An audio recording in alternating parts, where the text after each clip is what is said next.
I don't want to talk about this game. Yeah. It's too difficult. Well, it's not anymore. It's not that difficult. I don't think it was difficult.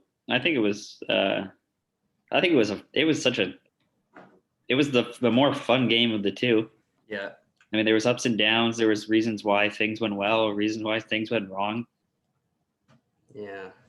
It's unfortunate to see Aaron Rodgers maybe, I don't want to say it, but maybe play his last game in Lambeau Field, which I think is an idiotic take, but needs to be said. But it's a tough game if you're a Green Bay Packers fan.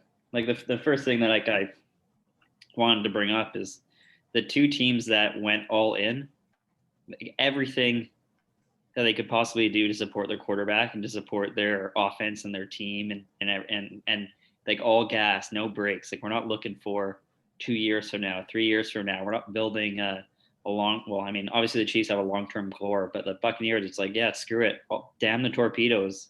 We've been 7-9, 7-9, 7-9. Like, screw it. Let's get Tom Brady. Let's get Gronk. Let's double down on our receivers. Let's get Antonio Brown. I'm not saying Antonio Brown's a great person, but it's so evident if you go all in with your guys. There's other teams that went all in too, but maybe in a different aspect. There was a reason why they won that game compared to the Packers. Is there anything more not all in? If you look at actually the disparity of these two teams, the end of the game, what happens the next day? We're going, Aaron Rodgers wants a new contract? Like, talk about not being all in. We're not even sure if the quarterback's going to be back next year. Well, and then when you kind of look at the game, we look at like the Packers, and more to focus on the Packers right now because they lost, and I think it's important to talk about kind of a loser and where they go from there. But what was our takeaway last year, right? So like they go to San Francisco, they get their asses handed to them, and the first thing we're looking at is like, okay, well, this team's clearly good. They're 13-3. I mean, obviously, you're going to look at their season a little bit closer. They feel like they kind of fluked into 13-3 last year. Oh, that was not a good 13-3 team. So we kind of look at the team and we're like, okay, well, where are they struggling? They really need to get someone to help stop the run. They need to get more physical. They definitely need a little bit of help on the offense. It would definitely not hurt to add another receiver to just take off a little bit of the edge defensively on Devontae Adams. Those would all be really good things. And then we look at the draft, and it's like the team didn't, whether or not they were aware of this or not, I'm sure they were aware of this. They didn't address any of those issues. No. And then they got to the NFC Championship game, all while kind of being like, see, I told you so. We didn't need it. And you know what? Stupid us, because the whole time we're like, yeah, you know what? They know better. They know way better than we do. And then they only get to the same freaking spot and be like, well, why did they lose? And it's like, well, every play that needed to be made, they didn't make. Why is that? They don't have the guys. They don't have that playmaker. And you look at that game, and you're like, man, even if we use that first round pick on somebody on defense, and there's no guarantee. There's no guarantee that a player is going to be good. There just isn't. Let's be realistic here. There just isn't a guarantee. But it would have been more beneficial than having Jordan Love wearing street clothes on the sideline. And I'm sure he's going to be a great quarterback. I'm sure he's going to be good down the road. But sure. How could you be so sure? Well, I'm not, but I just don't want to preface it with being like he's going to be bad because like I've never really seen him. We never seen him. Really, I mean, if he's not really good, I don't see how it's possible. Well, we don't really know, but and then kind of like going back to last week, we were talking about like as the Saints lost, the biggest thing was, I added in to the Packers is like you need to look back at things to understand where you can improve, right? Like we look at history as an example of what we can do to improve in the future. We can learn from people's mistakes or our own mistakes, right? So you see Drew Brees lose, right? And you go, wow, there's only one Super Bowl with this team. When you look at the seasons in which they did really poorly. And the same thing I said was like, Green Bay, please don't make this the same thing for Aaron Rodgers, where he has to be perfect. He can't have an off game. He can't throw 2 interceptions and then win. No, he's got to be Johnny, three touchdowns, no picks, 345 yards for them to win a Super Bowl. And in this day and age in the NFL, that you can't do that unless you're Patrick Mahomes or whatever. But it's really a miracle that they even actually made it to this spot, because okay, so last game, the Rams, they really, for maybe about half a drive, they went just straight at Kevin King. Kevin King's clearly the biggest weakness on this defense. My God, he's basically air out there. They went at him with Woods on that one hurry up drive, and then they kind of went away from it. And then Tampa this week was just they were just like pure exploitation. We're not going to do anything that does not attack these two massive weaknesses. And they won the game. He gave up like 21 points. It was really simple. He was the difference. Maybe not the difference. There's a lot of things that if you want to look at the Packers and why they lost, there's a multitude of reasons. Some are within their control, some are certainly not within their control, and some of them were just like the Buccaneers defense is really good in the red zone. Like, I think if you want to place blame on a player, sure, Kevin King, yeah, he was bad. It's so hard to look away from it. Well, they're in the red zone, what, 2 or 3 times, or I think 3 times, and didn't score a touchdown, or they scored a touchdown only 1 out of 3 times within the 10-yard line. Packers, yeah, that was so like, I'd like to not necessarily shift the blame on one player, because I think that it's a very small reason. Obviously, one player can make and break a game, but you can negate it by making a couple plays, right? Like the pass out of the back of the end zone on the third down to Devontae Adams, where he runs the in and out, the red zone. It's a great red zone play versus open field coverage or no middle field coverage, and they go back to it on that last third down as well, which, not to go super off track on a tangent, but so that last third down where everyone's like, well, Aaron Rodgers should have ran the ball, right? Because we all know better than him. We're not on the field. We have no, clearly we know, but which is another thing. But secondly, they called that play in the red zone earlier. It worked, and he had the number 2s really open, right? So you know how they run the curl on the outside and they slant across, to open space. Yeah. On the first one, he just missed him. He didn't even notice he was wide open. So I think he was cued into that. And then secondly, if they're calling that play there and they're like, why didn't it go on 4th down? That was probably the extent of gotta have it play calls. They probably didn't have another play. Well, you don't. You don't have those. I think they probably think they're overlooking, and now you go back on it. Obviously, probably should have went for it, but of all of the plays to defend, that very difficult, gotta have 10 yards into 10 yards. That's so tough. That's of all of that have to have it type of plays, that's probably one of the most difficult. Highest degree of difficulty. You have 10 yards of space to go. It's not. That's a very low percentage probability. Yeah, I wonder what if there's a stat to support this argument, but I was hearing a lot of players, smartly were saying not kind of in support of the field goal, but just saying, hey, it's out of any spot in the field, scoring from the high red zone is one of the hardest spots. Let alone, or maybe not the high red zone. Sorry, high red zone would be the 20-yard line, but at on the 8 to 10 yard line, because you need to get at least 10 yards, and the field's already so goddamn condensed, especially against that defense. That play call, that decision changes if Rodgers runs for the ball. For sure, I don't think he's getting in, but he gets 3 yards.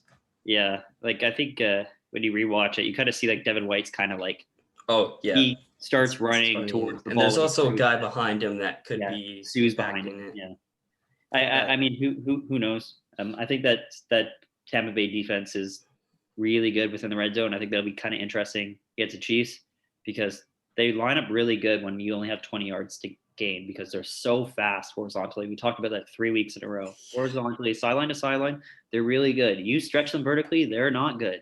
Yeah, that's the name of the game. You got to hit those shots, and I think that could be an issue in the Super Bowl, but that's for another time. All right, let's. We could get a little bit into this game a bit. I guess it is a little late, but I guess the biggest point that came out to me this game, there was just the situational football just all went one way, really. And it really just shows that for the end of the half, that really defends that really does define the game. You know, you give up a touchdown at the end of the half on like on just like a prayer. You give that up and then followed up by the fumble. Boom, 14 points. Let's break down that sequence, right? Yeah. Prior to that drive for the Buccaneers, Aaron Rodgers throws an interception. Is that interception his fault? No. Look at the replay. It's clearly pass interference. Now, I know that's understood. That was kind of how it was going all day. Yeah. But, that was pass interference. The defender grabs onto the player's shoulder pads, uses his shoulder pads to propel himself forward into the interception. That, by rules, pass interference. After that, we could talk about the other plays that led to it, but the Buccaneers have what? It was like 4th and 3. Yeah. And they call timeout. They have no timeouts left. So when you look at their defense, they line up with a one high safety, and to be fair, the corners are bailing. They're not. It's not as egregious as say like a Greg Williams. We're gonna go 0. The corners are bailing. They just got beat. And what's even worse, if you look at it from the all 22, the other side was going to score a touchdown too. Really? Both sides. No chance. Or I don't know, maybe it wasn't like a no chance, but there was like an 80% chance of completion on the other side of the field. And all they were running is 2 goes and a post. I thought about this play just maybe about an hour ago, and I went, even if it is theoretically it should be covered, right? It's like a quarter coverage, he's going to be there. Either way, it's still a 50-50 ball. It's covered. Yes, it's covered. In theory. The other player has a chance on this play. It's not it's covered 100%. It's at best covered. Okay, the other guy's got, my God, Scotty Miller. it should be at best a 25% chance of him catching this ball. It's one of the fastest receivers in the NFL. And he just it might be. It was like watching college football. Really, it was like watching college football. You're like, oh no, what happened? How? But this guy played quarterback in high school. My question to Mike Pettin, if I had to ask, was what were you guarding against, right? Did he maybe not know that there was that maybe he thought that the Tampa Bay had one timeout left? Maybe he thought, okay, cool, they're gonna because I was thinking that at the same time too. It's okay, well, they got to throw it short and they got to throw it to the sideline. Okay, so that kind of makes sense. But when you break down the coverage, they're not even guarding the sideline. They're guarding middle of the field. So there's something that is just panic. Not right. And now again, is it as egregious as Greg Williams' call? No, not even close. But it's close. Heck? Why are you playing against essentially cover 1, or maybe it's cover 3 because the corners are bailing? But why are they even close to the line of scrimmage? So what? Let them throw it in bounds. It doesn't matter. They weren't even defending the.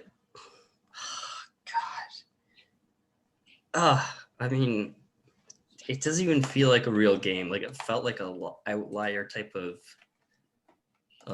result. Where everything kind of went one way. I was like, just skip the third down. They're gonna get what they need. Couldn't run the ball. Couldn't do anything. Then all of a sudden it was wide open. It was brutal. It's really hard to watch.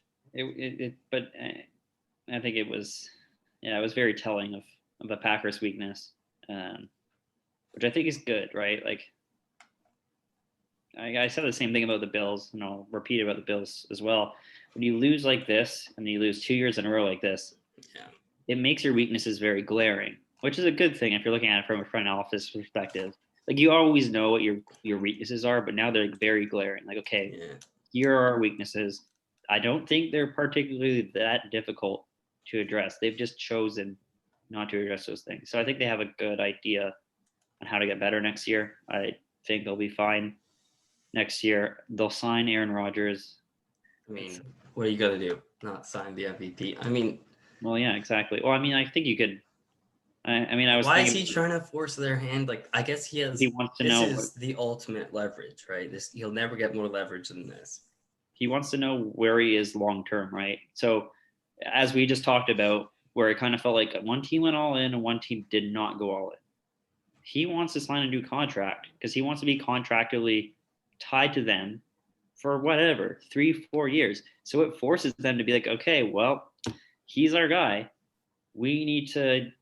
We either win now or we don't win at all. We're enough of this picking, just waiting for the future. If we're gonna win now, we got to win now. Yeah. That's the idea around it. Or hey, if you don't want to sign me, great. I'd rather go to hey, I'll go to San Francisco, and we can build the team there and let me win. And you can move on with Jordan Love. He's giving them kind of like an ultimatum. I guess it makes sense. He has the leverage, but I mean, I don't think the problem is the offense. I mean, they can move the ball. Obviously, my God, if like people could catch the ball, yeah, that's the biggest enemy. Is like sometimes the ball just hits someone right in the face. Well, we never really even talked about. I mean, when we were kind of looking at the end of the game, I'm looking and trying to make notes, and I can't even like name a single Packers player on defense. Like, where's Kenny Clark?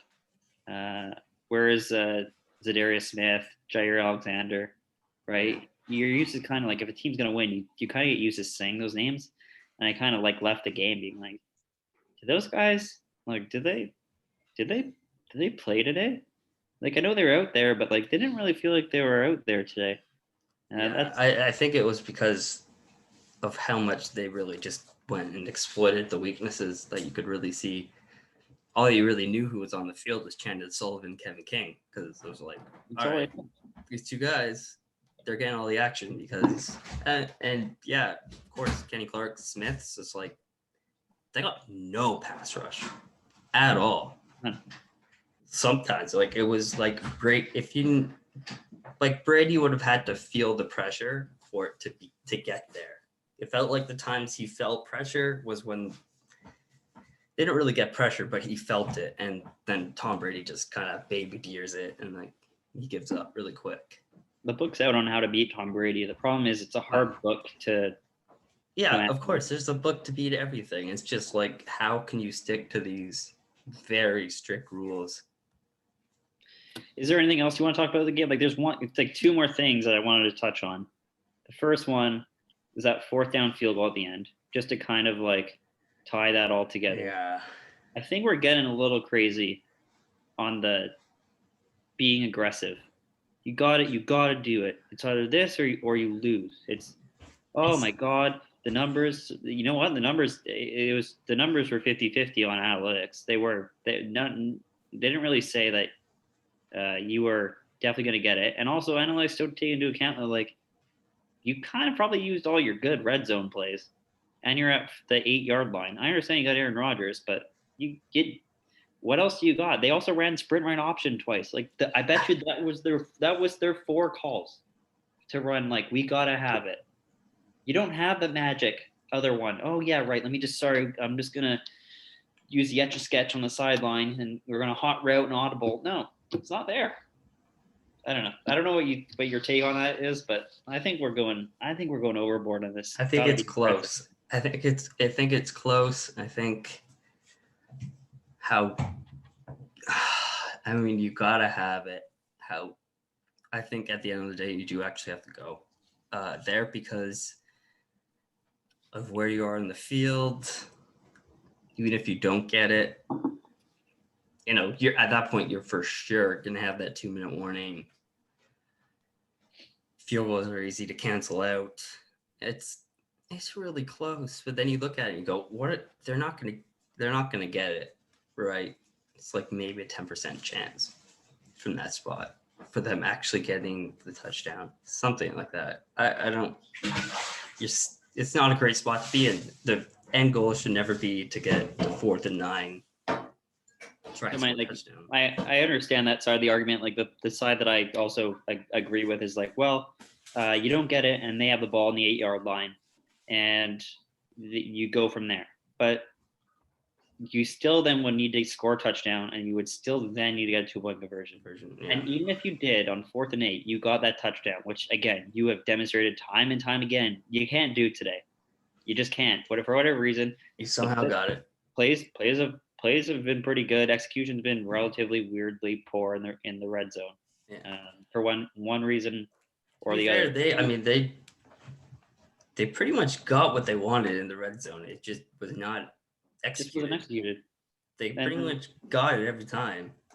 Second thing would be, okay, so then you need to get a 2-point conversion.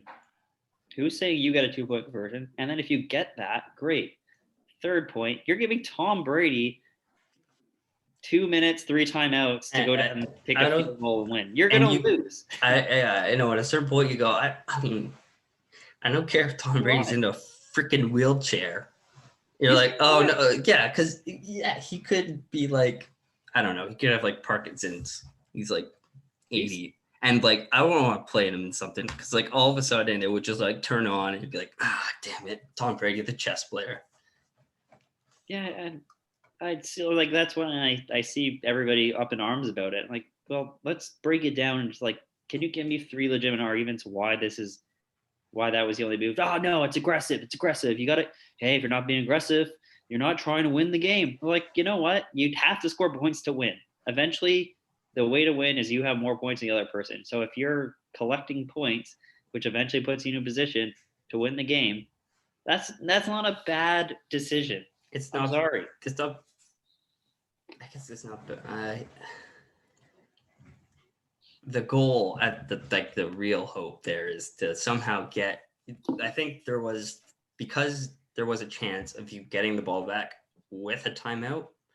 I think it may have changed it a bit because to ask for someone to score a touchdown with no timeouts is like that's probably the most difficult feat in football as far as obviously it is. No timeouts, you have to score a touchdown, difficult. But if you could have one timeout, now you're kind of talking about a situation that's realistic. Yeah, I obviously look like it's already happened. There's no going back, and there's no point in necessarily rehashing it. I just think we've gotten so out of control.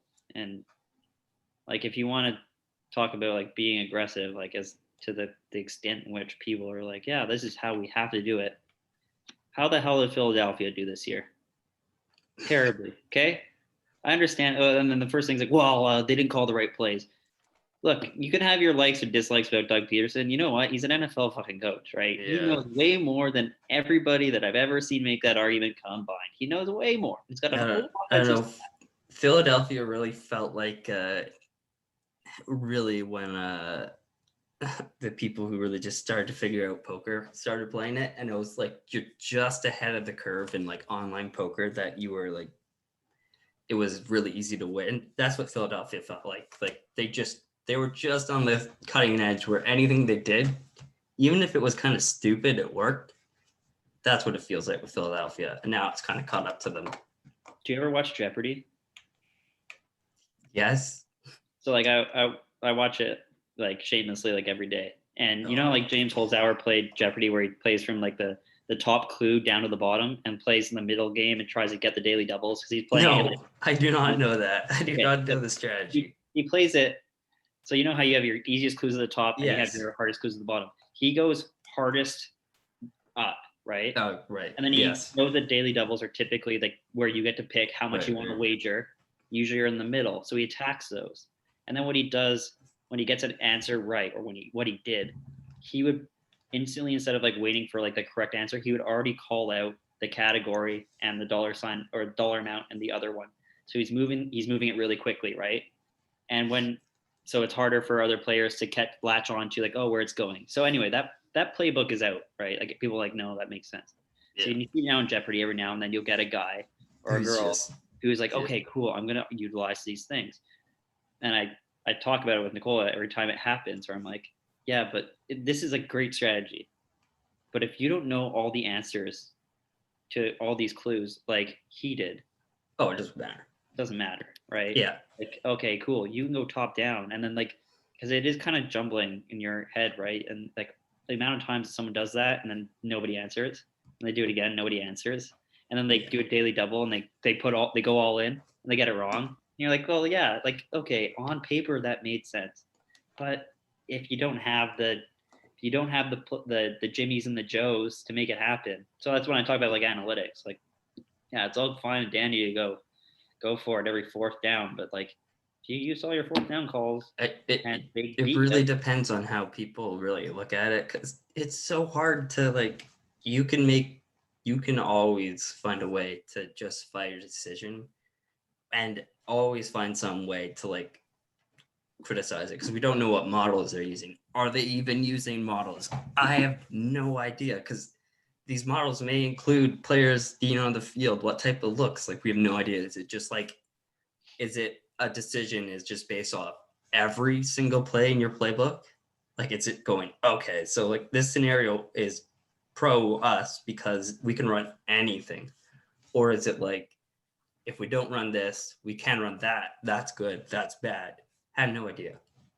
And I think it's probably more the first one, which is just we can run anything here. It says it's okay. Because once you get into that other type of stuff, I don't know how it works. yeah, I'm just saying it's hard. It's a lot more difficult to pull off than um, a lot of people make it out to be, right?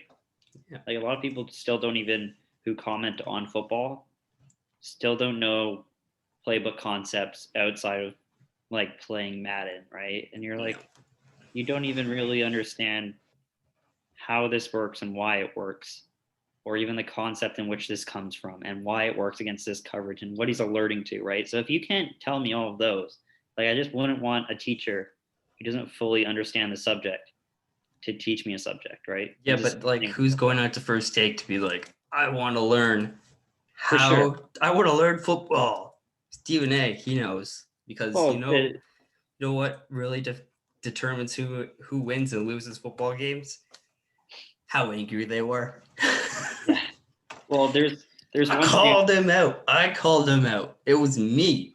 It was because of me that he showed up. well there's here. I just wanted to I want to just pull this one thing up quickly. I'm just pulling up the stats from this game. I just want to bring it up real quick. Where is it? Oof. Cold coffee brought to you by Hudson's Bay. Let's just pull it. Green Bay Packers and Tampa Bay Buccaneers. Here we go. So it was. I just want to find the box score. It was ugly. Picture of Ryan Clark just yelling at the screen. Oh, I need, yeah. Oh, no, it was clearly this. Okay, so sorry. Here we go. Completions and attempts 20 for 36. Yards 280. Touchdowns 3. Interceptions 3. Oh, Brady. Sacks 1 for 5. QBR 75.4. So this is like my annoyance with just things in general. If I told you that was Jameis Winston's stat line on Sunday, what would you say? Right? And what would you say if I made it Tom Brady's? Just changing. I'm just changing the name. Just saying you watched it. You watched the game, but that was Jameis Winston. What would you say? I would say Or what would the national media say? Sorry. Oh my God. Buccaneers win despite Jameis Winston throwing 3 interceptions, and hey, that's no risk and no biscuit. Exactly, 3 touchdowns, 3 picks, but it's Tom Brady. So what's the narrative? Tom Brady, greatest quarterback ever. Look at him, got it done. Second half, a little rusty. But he had to do it. He had to do it, and not like, oh my God, I can't believe they won despite Jameis Winston throwing 3 interceptions and this defense playing absolutely out of their mind.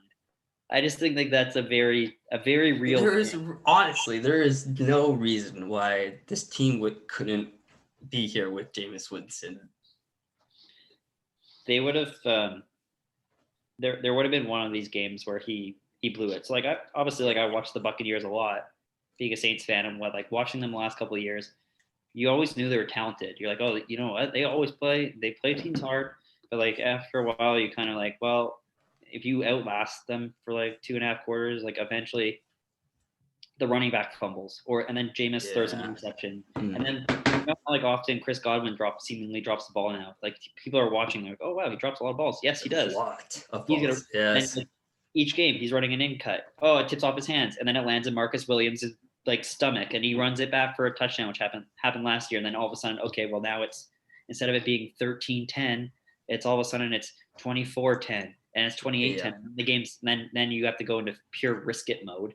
And then you throw another pick or you get another touchdown, but then you throw another pick. So Tom Brady even took it a little more risk it mode. I'm noticing now. He's throwing it up. I think just one-on-one. I mean, especially that game. Yeah, he just threw it up, and like sometimes it worked, but every time I saw the ball in the air, I was like, uh-oh. Duck. They're I don't know. Like I said it to you in that interception, or not interception, sorry, like Godwin catch down the middle of the field. Like when you watch the all 22, I don't even know where he's throwing the ball. Like Godwin bails him out so badly, but like I don't know who was back there for the safety for the Packers, but he's the only guy in the middle of the field. There's not another player. Godwin's like 10 or 15 yards away. He's got a 10, 15-yard head start on that ball, and Godwin catches it. Yeah. I think it's inexcusable by the safety, and it's inexcusable by the quarterback to be like, yeah, fuck it. Let's just throw it, which is good. It's like nice to see, but that should have been an interception. It must have been so frustrating to watch on the sideline as the Packers players. It's kind of when you're watching a baseball game, a high-scoring baseball game, where the relievers are coming in and it's like every time the players come to the mound to get a new pitcher, they're probably just like, we got to score again. Like, we put up 9 runs. Do your freaking job. And that's got to be what it felt like. Packers had three interceptions, and they should have had 5. Should have had 5.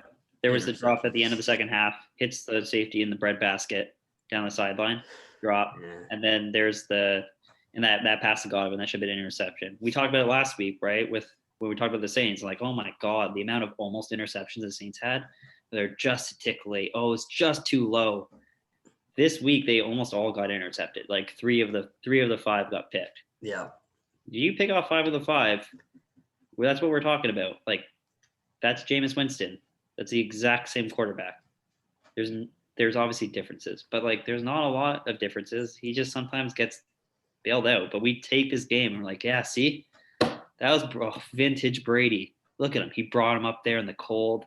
Well, you have a little bit of information to fall back on, right? What the hell is that? Hey, I thought it was well, you go, hey, man, Brady's been in this spot before. He's like, it's not like where do you have to compare Jameis to? You're not like going back and be like, look at what he's done over his career. You're like, okay, like next year. Not a fair comparison, I would say. Yeah. All right. Fair. That's